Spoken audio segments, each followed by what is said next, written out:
অনেকদিন হয়েছে কক্সবাজারে আসি না, তাই কানাডার কক্সবাজারে চলে আসলাম। অ্যান্ড এই জায়গাটা আসলেই অনেক সুন্দর। মেঘ চতুর্দিকে ভরে গেছে, পাহাড়ের মতো একটা জায়গা যা রাত্রির ভিতরে আর কি কভার আপ হয়ে যায়। 10-12 ফিটের উঁচু একটা পাহাড়, কিন্তু সেটা সাগরের পানিতে কভার হয়ে যায়।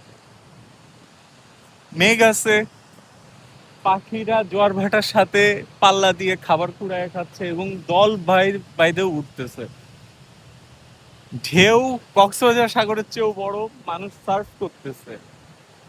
অ্যান্ড বাতাস এত ঠান্ডা যে মানুষ আর কি বরফ হয়ে যেতে বাধ্য হয়, এবং মেঘগুলিও বাতাস টাইনা নিয়ে আসতেছে এই কর্নারে। It's really amazing. যাই হোক, কেউ যদি ইউটিউবে আমার সাবস্ক্রাইব করেন, will be most welcome and thank you for them. ইউটিউবে আমি আমার পুরা ভিডিও আপলোড করছি। অ্যান্ড সেকেন্ড কথা হচ্ছে যে এখন তো জানাই যায় আমি ইউটিউবে আর কি ইংলিশে ব্লগগুলি আপলোড করি, বাট ল্যাঙ্গুয়েজ চেঞ্জ করলে ওইটা বাংলায়ও শোনা যায়। সো হোপফুলি আপনারা যে দেখবেন জায়গাটা, আমার তো অনেক ভালো লাগছে। অনেক দিন পরে সাগরের গর্জন প্লাস বাতাস, যদিও অনেক ঠান্ডা, নাকে মুখে এক হয়ে গেছি পানি দিয়ে। ভেজার সাহস নাই, কেননা পানির টেম্পারেচার মাইনাসের দিকে, বাট ওর্থ ইট।